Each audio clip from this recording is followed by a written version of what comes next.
É o Evangelho segundo Jesus, o Evangelho da vida, o Evangelho da harmonia, o Evangelho da pacificação, o Evangelho do alinhamento entre mente, alma, coração.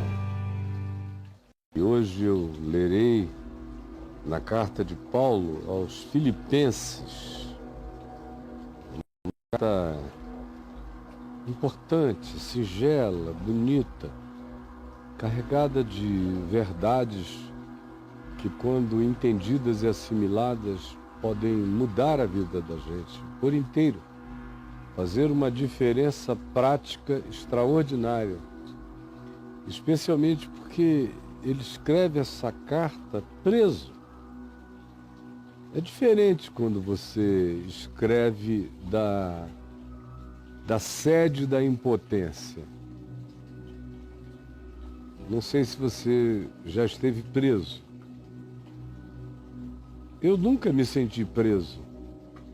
Eu não sei se alguma coisa ou alguma prisão na vida conseguiriam me fazer sentir-me preso. Pode até ser. Até hoje, nada que possa significar aprisionamento me manteve ou me fez sentir-me preso. E Paulo é uma pessoa assim, que foi preso muitas vezes, mas nunca se deixou prender, mesmo preso. E aqui, escrevendo aos Filipenses, ele escreve essa carta da cadeia, e cercado pela guarda pretoriana, escrevendo em circunstâncias de total limitação, algemado, agrilhoado, impedido de encontrar pessoas à vontade. Eram os poucos que podiam ter algum acesso de visitação. E, enquanto isso, ele diz: alguns, ouvindo falar da minha prisão, têm se tomado de um espírito de desassombro, de intrepidez, ousando falar a palavra de Deus. Aí ele diz: tem gente que faz por todas as razões, alguns por inveja, outros querendo competir comigo, outros, porém, o fazem de boa vontade, por amor. Não estão querendo tentar me angustiar porque eu estou preso, não posso mais fazer o que eu fazia antes. Tem gente que prega, não é nem por causa do Evangelho, é só para dizer: vou passar desse cara. Se colocam numa corrida de significados e de importâncias em relação a você. Aí Paulo diz: também existem aqueles que fazem de maneira espontânea, por amor. E esses se veem como meus ajudantes, meus cooperadores, sabem que, livre ou preso, eu estou incumbido. Incumbido é a palavra que ele usa, da pregação e da defesa do Evangelho, do ensino de Jesus, para mantê-lo conforme ele veio de Jesus. Outros, no entanto, pregam a Cristo por discórdia, um contra o outro. Eles não estão pregando a Jesus, eles estão uns contra os outros. Outros pregam insinceramente, é só negócio, é só mercenarismo, é só poder, é só busca de reconhecimento, fama. E tem até aqueles que pregam, são tão perversos, que dizem: não, agora é a vez de eu fazer esse cara ficar se sentindo impotente, ouvindo dizer que eu estou pregando para tanta gente enquanto ele está naquela prisão, em cadeia. Aí Paulo diz: todavia, o que me importa?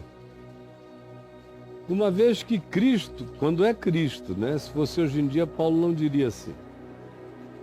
Lá ele estava falando de gente que, por mais mal intencionada que estivesse, estava ainda pregando o Evangelho de Cristo. Entre nós, as pessoas estão mal intencionadas e pervertendo e pregando um Evangelho que não tem nada a ver com Cristo Jesus.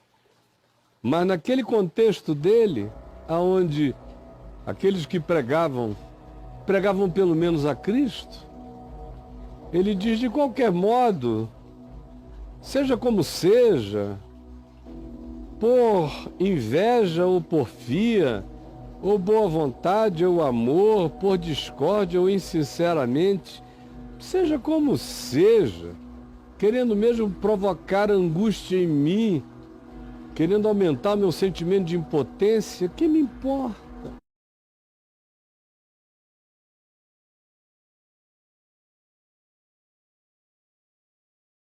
Pretexto quer por verdade. Também com isto me regozijo, sim, sempre me regozijarei. Mesmo os mal intencionados não têm o poder de gerar qualquer aflição a mim, nem na minha prisão. E de prisão, Paulo entendia.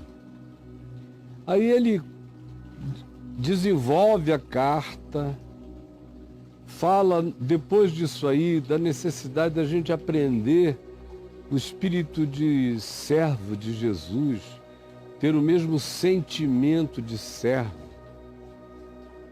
humano que houve também em Cristo Jesus, sabendo que primeiro a gente é humilhado mesmo, depois chega o dia em que Deus mesmo nos exalta. E ele diz: aproveitem as circunstâncias e desenvolvam a vossa salvação. A gente está aqui no mundo e toda circunstância, toda tribulação, toda dificuldade, toda limitação, toda impotência acontece para a gente crescer, para a gente adquirir desenvolvimento, para a gente evoluir mental, espiritual e emocionalmente, fazer a nossa fé se transformar num poder ultra circunstancial, em razão do qual a gente alinha mente, intelecto, coração, sentimento, emoção, alinha todas essas dimensões olhando para a fé que não demanda sentimento, nem emoção, nem conclusão. Ela demanda de nós confiança. E uma vez que a gente confie contra tudo, contra todos, contra qualquer coisa, estranhamente começa a surgir esse alinhamento interior entre intelecto e coração, emoção, até as sensações vão ficando submissas ao poder dessa consciência que se arrima, que se apoia, que se estriba na fé. E a fé não é emoção, sensação nem sentimento. É certeza de coisas que se esperam. Convicção de fatos que se não veem. É convicção. Sem fé é impossível qualquer coisa em relação a Deus. Sem fé é impossível qualquer coisa em relação à vida. Então ele prossegue dizendo: desenvolvam, façam como eu estou aprendendo a desenvolver isso tudo, vencendo isso tudo sem murmuração, não aceitando contendas, não estou buscando provar a minha razão, estou vivendo a minha paz, sendo irrepreensível, sincero, filho de Deus, no meio dessa geração pervertida, corrupta, louca.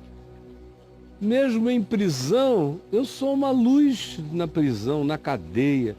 A guarda pretoriana está se convertendo. Quem chega perto de mim não pode ficar muito tempo porque é contagioso.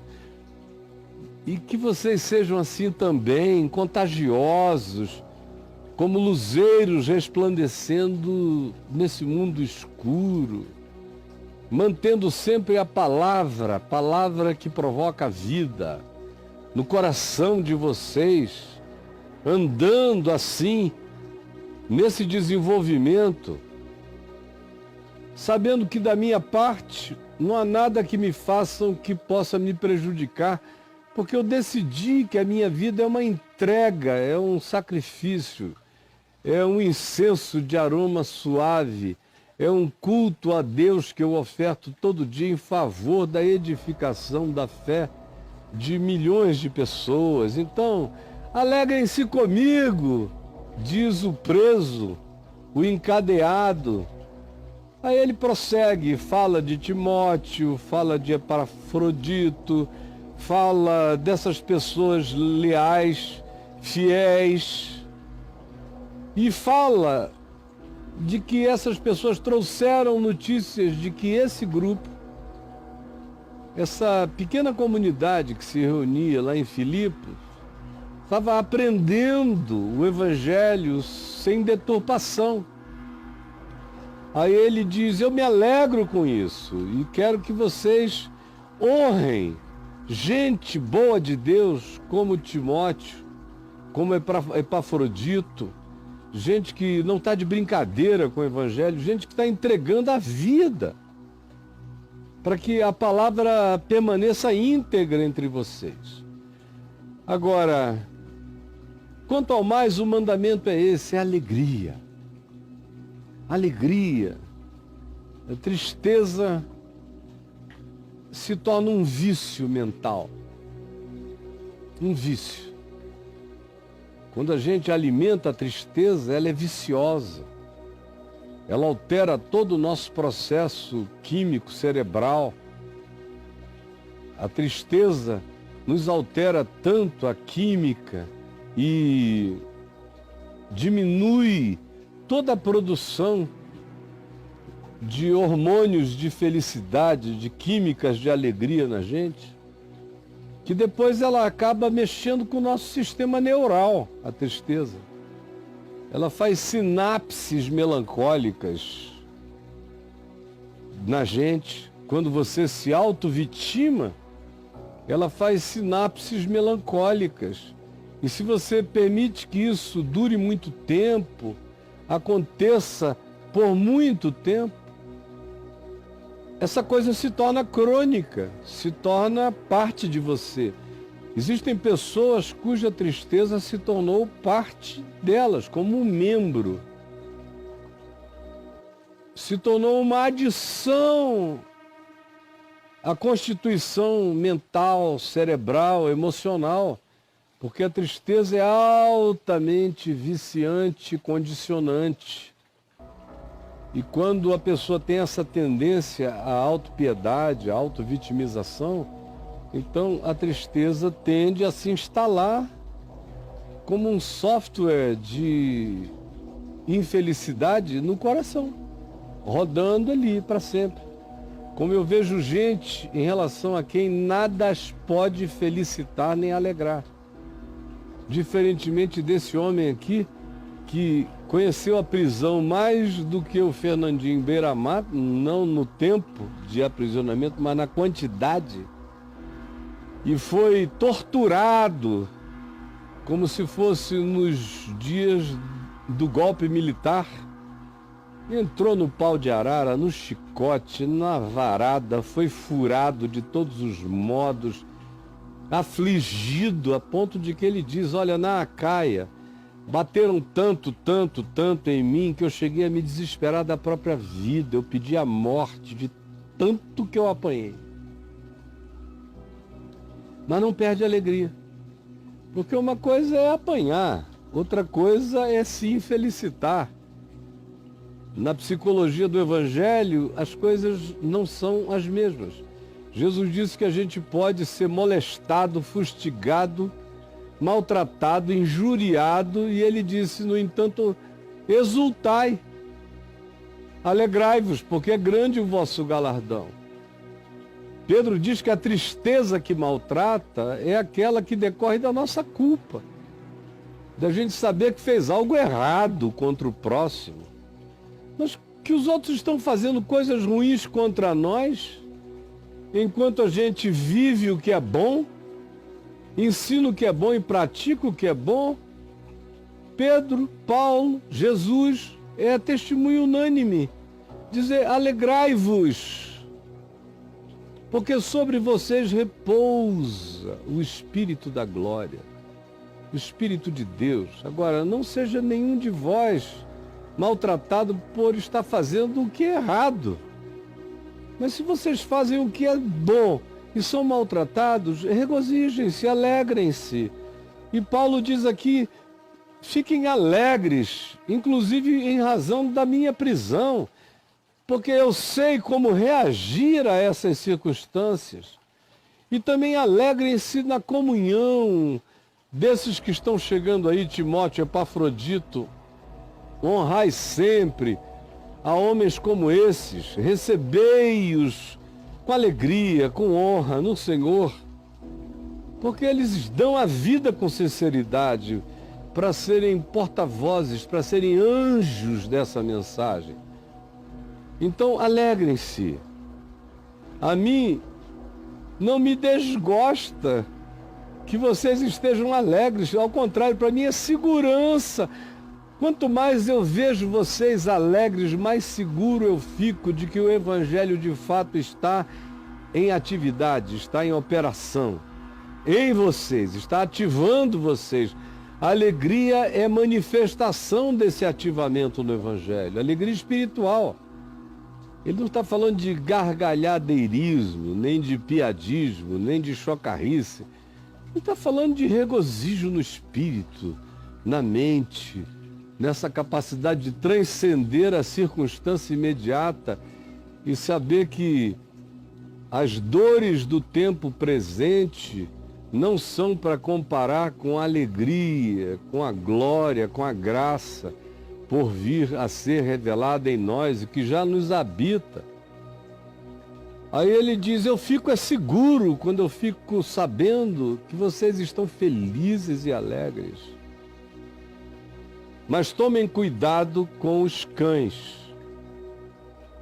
E aqui ele usa uma palavra forte para definir os que chegavam lá querendo pegar o Evangelho, roubar a carne limpa do Evangelho, o pão da vida.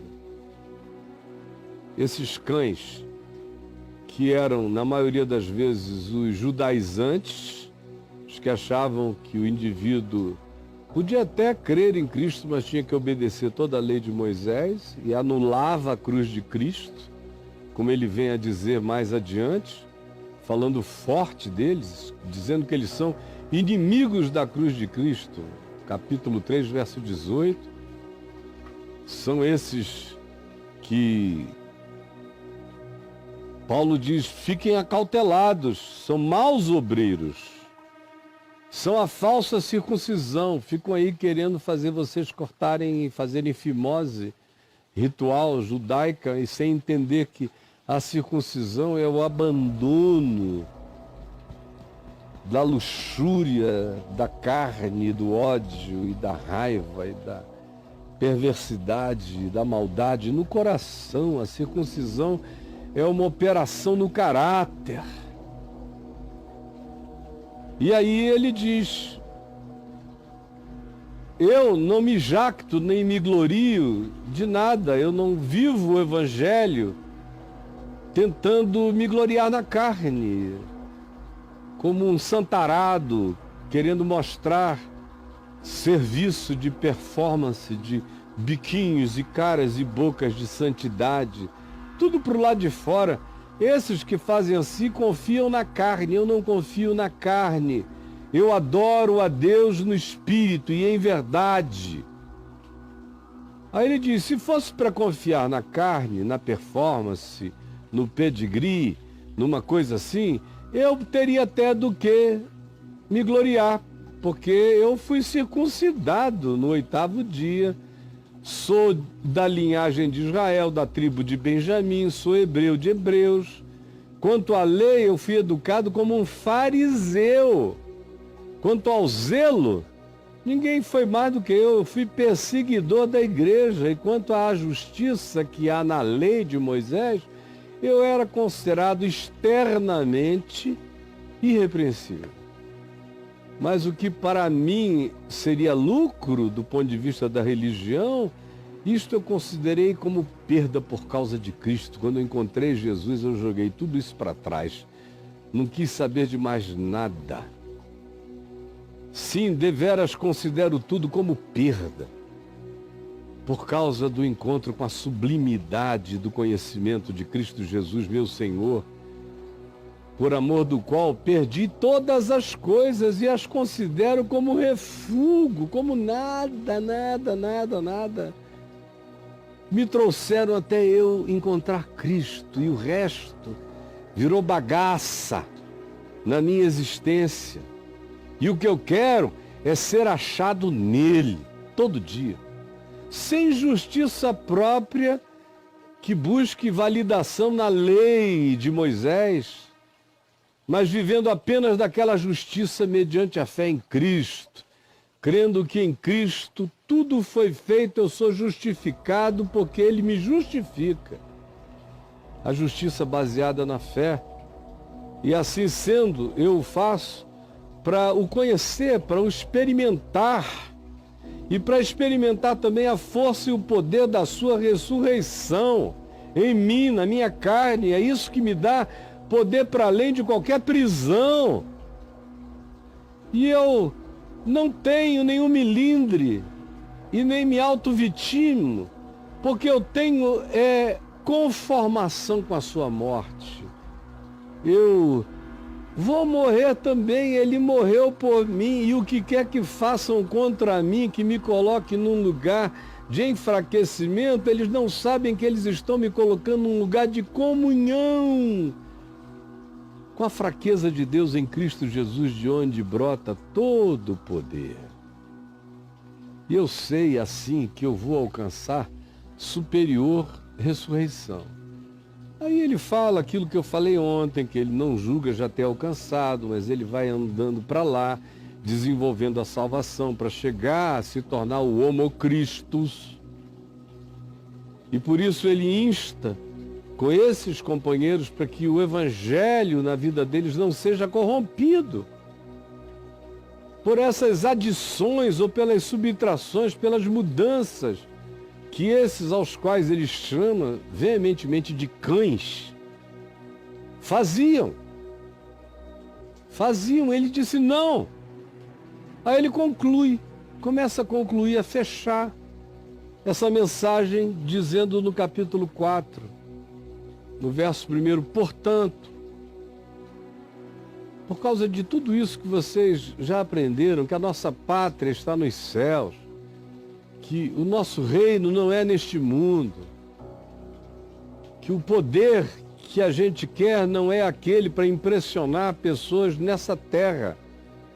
Ao contrário, aguardamos o Salvador, o Senhor Jesus, o qual transformará o nosso corpo de humilhação, de morte, para ser igual ao corpo da sua glória, e nos tornaremos de Homo sapiens mortais no Homo Christus eterno, segundo a eficácia do poder que ele tem de até subordinar a si mesmo todas as coisas.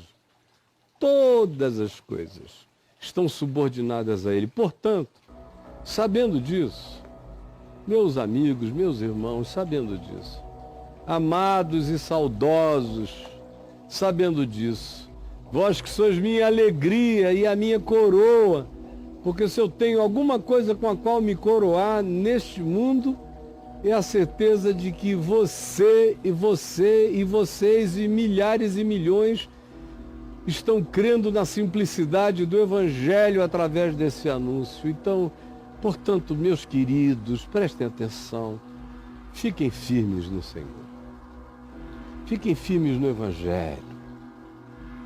E aí, falando em ficar firme no Evangelho, ele tinha sido informado de que duas amigas, irmãzinhas, Evódia e Sintique, tinham entrado em conflito, em atrito. tinham parado de conversar, de falar, uma com a outra, na mesma comunidade, que tinha se instalado no coração delas um desacordo. Aí ele diz, eu peço a Evódia, chama pelo nome, e a Síntique que pensem concordemente, segundo o Evangelho, que alinhem os seus pensamentos no espírito do Evangelho, que deixem os seus conflitos de personalidade, de temperamento, de lado, que abram mão das suas ambições animais, mamíferas, predatórias, porque nós estamos em Cristo, no Evangelho. Por isso eu peço que vocês unam a mente de vocês numa harmonia, segundo Jesus, segundo o Evangelho. Não deixem que esse diabolos, que essa divisão se instale entre vocês e rache os corações de vocês. Eu peço que vocês se convertam a essa consciência, que aceitem isso com a humildade de Cristo Jesus, sem busca de superioridade, mas aceitem o acordo do amor, segundo Jesus, segundo o Evangelho. Esse é um conselho pessoal que ele dá concluindo. Aí, então, ele se refere ao portador da epístola, que leva essa epístola aos amigos de Filipos, a quem encomendou e escreveu essa mensagem, e diz: a ti, fiel companheiro de jugo, também peço que as auxilies, que as concilies, que as pacifiques, pois juntas já se esforçaram comigo no Evangelho, e também com Clemente e com os demais cooperadores meus, cujos nomes se encontram no livro da vida. Elas já trabalharam juntas, me ajudando e ajudando os outros, e agora vão fazer um desacordo contra o Evangelho? Se a mensagem e a fidelidade ao Evangelho se manifesta como amor e espírito de reconciliação uns com os outros, visto que Deus em Cristo nos reconciliou com Ele, então pensem concordemente, diminuam, tirem, afastem, quebrem esse pensamento de antagonismo contra o outro. Eu imploro, e a palavra que ele usa é rogo, que é um clamor espiritual. Rogo é um pedido visceral. O termo grego vem carregado de visceralidade, como se fosse uma intercessão do Espírito. Rogo é um implorar radical, que vocês encontrem esse acordo, que parem de manter desacordo mental, emocional e sentimental uma com a outra. E quanto a ti, meu amigo, ajuda-as, faz uma ponte, facilita. E aí vem o outro pedido dele, que é alegrai-vos. Alegrai-vos sempre no Senhor. E diz, outra vez eu digo, alegrai-vos. É para repetir mesmo. A alegria é fruto do Espírito Santo. Pois o fruto do Espírito é, entre outras coisas, alegria. Alegria na glória de Deus, alegria no discernimento que recebemos, alegria pela pacificação que obtivemos, alegria pelo perdão que já é nosso desde que cremos, alegria pela certeza de que, agindo e respondendo com fé, esperança e amor à existência, não importa quais sejam as circunstâncias, nós vamos apenas desenvolver a nossa salvação, a nossa consciência, na direção de nos tornarmos o Homo Christus, conforme a promessa, co-herdeiros, herdeiros e semelhante a Ele, porque haveremos de vê-lo como Ele é. Então alegrem-se no Senhor. Não é no governo, nem é na economia ou nas circunstâncias. Essas são absolutamente passageiras, frívolas. Hoje são, amanhã não são. Aquele a quem você hoje faz a sua devoção ideológica e política está em estado de degradação. Todos estão. Todos os que passaram, passaram. E todos os que estão presentes passarão e logo. Sem falar que a coroa de glória que eles propõem a você é corruptível, é murchável. Ela pode se transformar num mico do dia para a noite. Então pare de viver iludido. Alegre-se pelas razões eternas. A outra coisa que ele diz, finalizando, concluindo, é: sejam moderados. Seja a vossa moderação conhecida de toda a sociedade, de todos os homens, em todos os relacionamentos de vocês. Tratem a vida com moderação. Olhem para si mesmo com moderação. Não exacerbem o seu olhar acerca de si mesmo, porque isso é narcisismo, é orgulho, é soberba. Sejam moderados na apreciação de tudo e de todos. Não tenham ídolos. Quem é moderado não tem ídolos. Quem é moderado não tem extremismos. Quem é moderado não tem fanatismos. Quem é moderado não adora nada, a não ser aquele que é digno de toda adoração. Quem é moderado considera tudo com todo respeito e com a consciência da relatividade de tudo, de todos e de todas as coisas. Isso é moderação.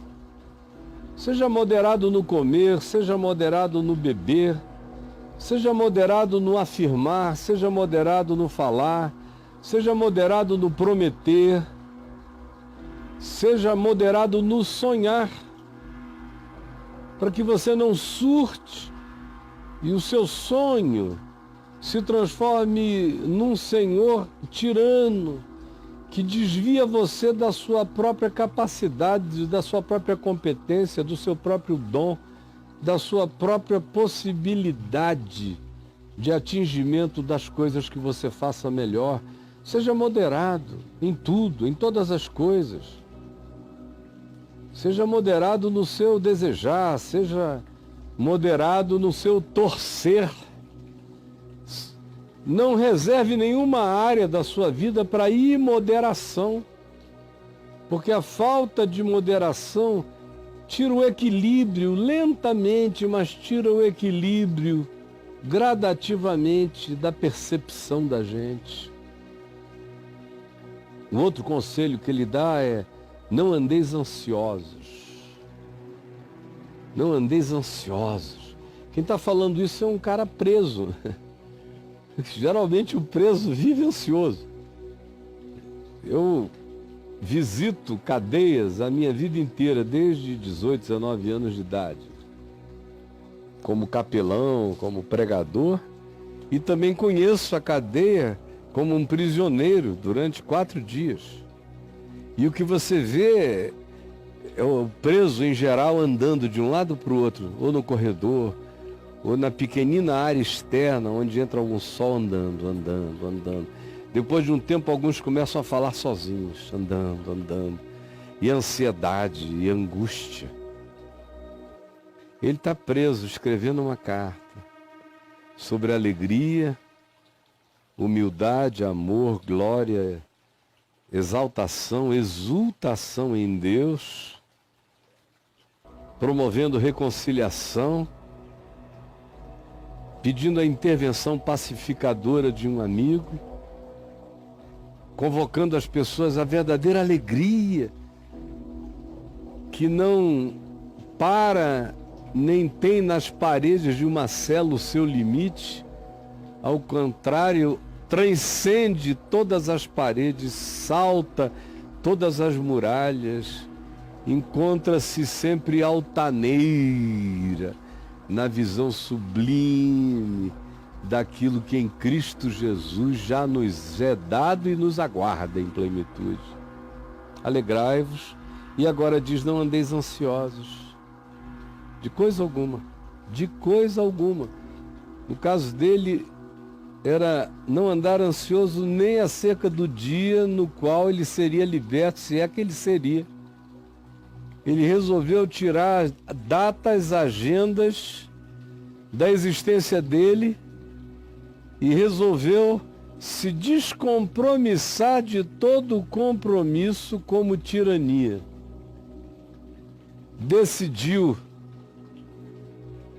deixar o futuro chegar, ao invés de tentar viajar para o futuro. Decidiu esvaziar expectativas e viver o pão nosso de cada dia, sabendo que a cada dia basta seu próprio mal. Decidiu no coração que ele podia ter mais um dia, ou mais alguns meses, ou mais alguns anos, não importava. A vida dele já tinha como referência não o tempo presente, mas a glória por vir. Ele está preso, reconhece as suas imperfeições, mesmo na cadeia. Mas ele diz, eu já sou perfeito em Cristo Jesus. E desenvolvo, mesmo preso, eu estou livre para desenvolver a minha salvação com temor e tremor, sabendo que a grande viagem não é numa rua externa, não é viajando para o outro lado de um oceano. A grande viagem é interior, esteja você solto para correr e andar, ou esteja você aprisionado. A viagem sempre acontece do lado de dentro. E a ansiedade sempre tem que ser vencida dentro da gente. Não andeis ansiosos de coisa alguma, tudo porém, em tudo porém, sejam conhecidas diante de Deus as vossas petições. Não fique ansioso, faça oração. E não é aquela oração nervosa. A oração de Jesus e para Jesus é aquela que ele ensinou. E tudo quanto pedirdes, crede que recebestes.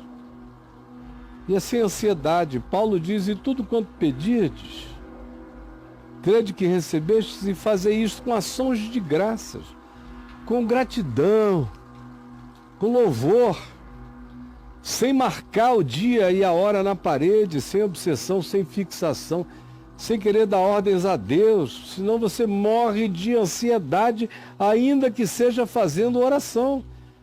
Eu conheço gente que ficou doente de ansiedade pela oração, tanto mais quanto oravam, mais ansiosos, nervosos e doentes ficavam, porque a oração tem que ser um vazamento, tem que ser um derramamento confiante,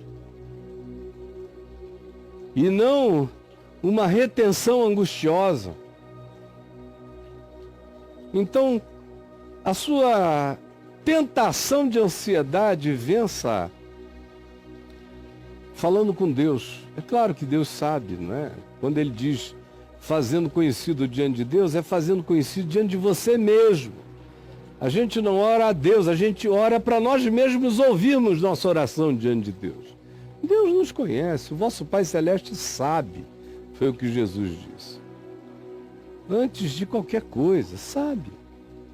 Eu não oro a Deus, eu oro a Deus para que eu me ouça e para que eu me ouça dizendo o que eu digo e em assim fazendo eu confie nesse que é o meu Pai que sabe.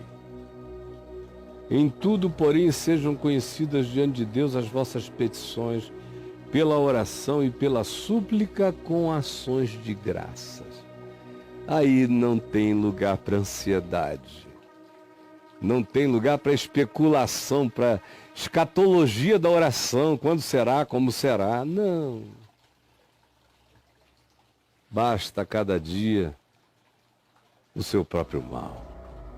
Aí então ele diz, se vocês aprenderem isso, a se harmonizarem uns com os outros, a serem pacificadores e facilitadores da harmonização entre outros, se no coração de vocês surgir essa alegria da transcendência, que não busca os seus motivos de felicidade no horizonte contemplativo imediato e avaliável, mas ao contrário, mantém como cerne da alegria e da convicção e da decisão de viver essa certeza de que enquanto estivermos aqui somos luzeiros dessa bondade, dessa reconciliação, dessa graça.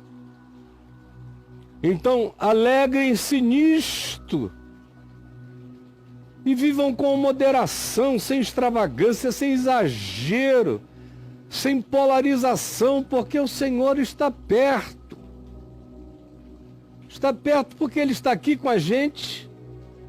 É na presença dEle que eu como, é na presença dEle que eu bebo, é na presença dEle que eu vivo, é na presença dEle que eu conto histórias e narrativas.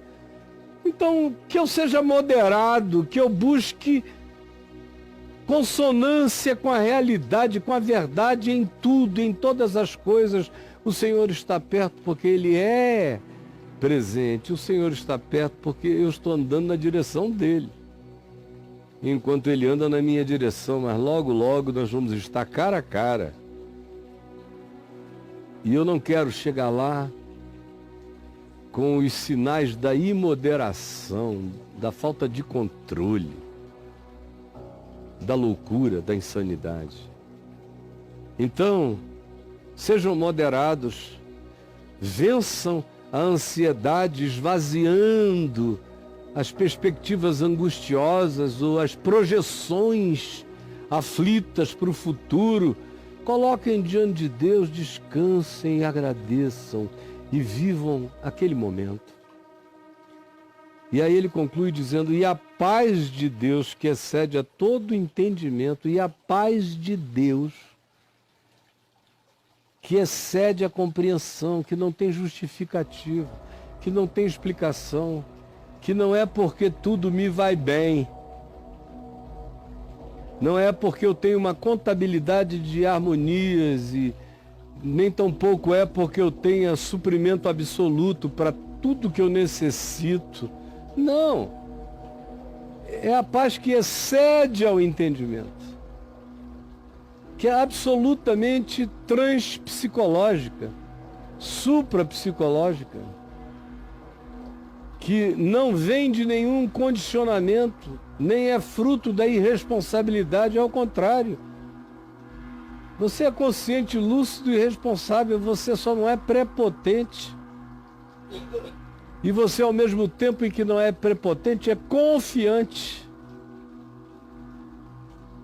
E é porque você é confiante que você não quer ter razão, você quer ter paz, você não se omite, você procura facilitar convívios, você se alegra em coisas transcendentes, você vive moderadamente, você esvazia o futuro de fantasias e as suas orações têm a ver com coisas pertinentes que, uma vez derramadas diante de Deus, são seladas com a gratidão que descansa. E então, se vocês alcançarem esse alinhamento, essa consciência, a paz de Deus, a paz de Deus, é a paz de Deus mesmo. Imagina, Deus em paz em ti. Isso é que é a paz de Deus. Pense na paz de Deus. Pense se Deus está aflito agora. Para alguns crentes, Deus está desesperado. Mas para quem o conhece, conhece o Pai, sabe que Ele é paz. Não há nada que aconteça que tire a paz de Deus. Imagina um Deus sem paz. Que deusinho sem vergonha seria esse, um Deus sem paz? Por causa do mundo e por causa do homem. Não. Paulo está dizendo, olha, o mundo é o mundo, o homem é o homem, as coisas são as coisas, eu estou preso aqui. Mas existe algo para além da circunstância e que excede a todo entendimento. É a paz de Deus. A paz de Deus traz saúde mental, emocional, espiritual, psíquica, para todos nós.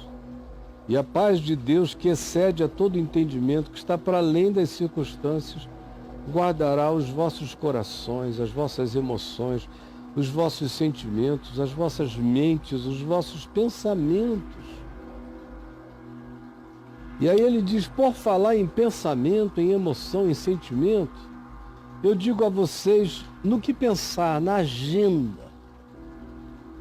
agenda que vocês precisam ter para vocês criarem esse alinhamento entre mente, coração, emoção e sentimento, acima da realidade das circunstâncias apavorantes ou limitantes ou carregadas de impotência.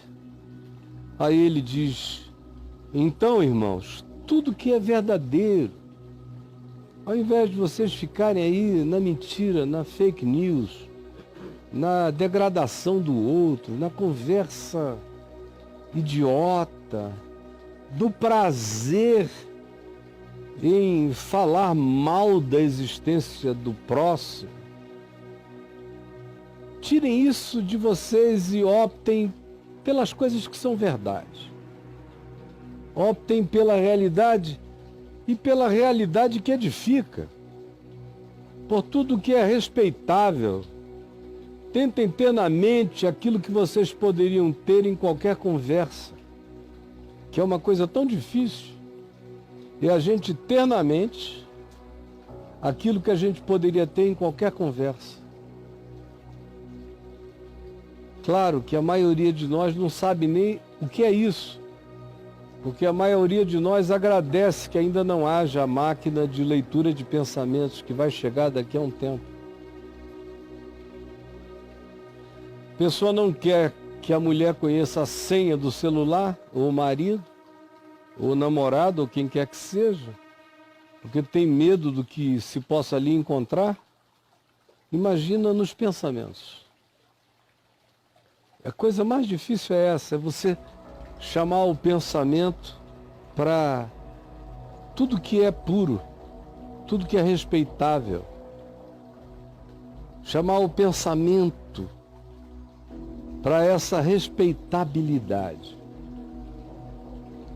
Às vezes você não se apanha pensando coisas que, se você declarasse, você perderia o respeito da maioria das pessoas. Eu me apanho. Cada vez, graças a Deus, menos. Mas eu me apanho. E eu me surpreendo e digo, por que eu estou pensando isso? Isso aqui não é confessável, logo não pode estar aqui. Isso aqui não é respeitável, logo não pode ocupar meu pensamento. Isso aí, eventualmente, não é nem justo. Não tem nem a ver com a justiça, com a equidade. É um pensamento, ainda que rápido, mas foi um lampejo iníquo. Não quero isso em mim. E não brigo contra isso neuroticamente, mas eu penso o que eu penso e ouço o que eu penso cada vez mais, e tanto mais quanto eu pense o que eu pensarei e ouça o que eu pensei, tanto mais eu tenho chance de filtrar pelo filtro da decisão do caráter o meu pensamento. O caráter fundado no amor, na alegria, na justiça, na paz, na bondade, na fidelidade, na longanimidade, no domínio próprio. o meu caráter está solidificado nisso, então eu vou podendo aprender a desenvolver a minha consciência e pensar no que eu pensarei, e tendo pensado, avaliar o que eu pensei, para que nenhum pensamento se transforme numa raiz emocional, sentimental ou conceitualmente adoecida em mim. Por isso, eu tenho que aprender a pensar em tudo que é respeitável, justo, tudo que é puro. Aí você diz, poxa, puro? É puro. Você também decide. Se você come a mulher do próximo na sua mente, no seu coração, ou se você a olha com a respeitabilidade da esposa do seu amigo, ou do seu vizinho. Decisão, tudo é decisão. Gente, não adianta, você não quer consentir comigo. Eu sei que você está aí brigando, zangado, mas tudo é decisão, a gente decide. Decide se a gente vai alimentar ou decide se a gente vai parar, diminuir até acabar. Mas é uma decisão sobre a agenda emocional do pensamento, a agenda intelectual, a agenda sentimental.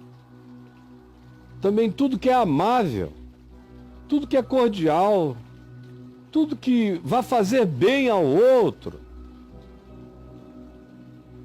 tudo que é de boa fama, que não seja fake news. Se alguma virtude há, se há um pensamento que edifica, que constrói, que traz louvor para a vida, então pense, seja isso então o que ocupe o vosso pensamento. Essa é a agenda psicológica, mental, emocional, sentimental. E aí ele conclui de vez dizendo: o que também aprendestes e recebestes e ouvistes e vistes em mim. Isso aqui é um cara que está se oferecendo para a vida mesmo. A maioria das pessoas dizem, não olhem para mim, olhem para Jesus. Paulo não podia dizer, olhem para a Bíblia, olhem para Jesus, porque as pessoas só tinham chance de conhecer Jesus nele. Não tinha Bíblia, não tinha Novo Testamento, não tinha nada. Só tinha Paulo. Então ele se encurrala, se afunila na relatividade corajosa e ousada dele, dizendo: o que vocês aprenderam comigo, o que vocês receberam de mim, o que vocês ouviram de mim, o que vocês viram em mim. Pratiquem, pratiquem, pratiquem, porque eu estou preso e posso dizer a vocês que o Deus da paz será convosco. O Deus da paz será convosco. E vocês vão aprender a viver contentes em toda e qualquer circunstância. Vão aprender de tudo. Vão lidar com a humilhação, com a honra, com a escassez, com a abundância, com a fartura, com a fome, com a abundância ou com a falta de todas as coisas. Vocês vão aprender a ter essa paz de Deus, esse contentamento, a viverem com essa alegria ultra circunstancial. Se vocês não se dividirem, não guardarem tempo para discórdia no coração com ninguém, se vocês se dedicarem à pacificação entre os que estão em estado de discórdia, se a alegria de vocês sair do chão e se agarrar no telhado da eternidade, se vocês andarem com moderação nas veredas da presente e complicada existência, se vocês não crerem com a prepotência de quem acha que a ansiedade pode resolver alguma coisa, ao contrário, esvaziando o futuro de qualquer que seja a fantasia consumista tirando do coração qualquer que seja a projeção angustiosa, transformando tudo em oração com ação de graças. Aí vocês vão experimentar a paz de Deus, que vai dar a vocês todo o contentamento. Mas para isso é necessário que vocês mudem a agenda do pensamento. Aqui, Paulo, sem pedagogia, ele está nos ensinando o alinhamento entre mente, pensamento, intelecto, coração, emoção, sentimento e decisão que decorre de uma consciência. Uma consciência que tem como agenda tudo que é puro, tudo que é respeitável, tudo que é de boa fama, tudo que enobrece, tudo que humaniza, tudo que melhora, tudo que pode ser publicável. Quanto mais publicável sejam os meus sentimentos, pensamentos e emoções, mais a paz de Deus habitará meu coração. Quanto menos publicáveis sejam os meus pensamentos, sentimentos e emoções, menos a paz de Deus habitará o meu coração. Quanto mais publicáveis sejam meus pensamentos, meus sentimentos e minhas emoções, e quanto mais confiante no cuidado e no amor de Deus eu seja, não interpretando o cuidado de Deus com facilidades presentes, não interpretando o amor de Deus a partir de confortos da hora, não interpretando a presença de Deus como sendo ausência de conflitos, mas a gente harmonizará o ser de tal modo que você reconhece o conflito, reconhece a dificuldade, reconhece a prisão, reconhece a carência, reconhece a humilhação, reconhece a honra, reconhece a fartura, reconhece a escassez. E nenhuma dessas coisas ou nenhum desses polos serão os determinantes da sua alegria, nem tampouco do seu contentamento. Porque a recomendação é: alegrai-vos sempre no Senhor. Aí no Senhor, cara, por que eu vou ficar triste se Ele ressuscitou dos mortos? A menos que isso não seja verdade para mim. Mas se isso é verdade para mim, e eu não estou fazendo mal a ninguém, estou andando com o melhor de mim, buscando desenvolver-me de Homo sapiens sapiens em Homo Christus, pela prática do amor e de todas essas coisas que foram aqui ensinadas, então eu só tenho razão para o contentamento. Nada pode me ser roubado, nada me pode ser tirado. Ninguém tem o poder de me ofender. Ninguém tem o poder nem de me humilhar.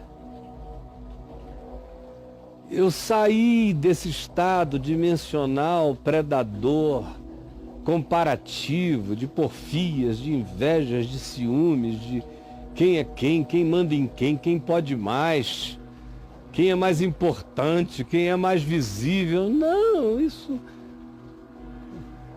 acaba quando você de fato aprende a Cristo. Aprende a Cristo. E aí você se torna um indivíduo que pode ser esfolado, mas não será atingido. Pode ser degradado, mas não será maculado. Pode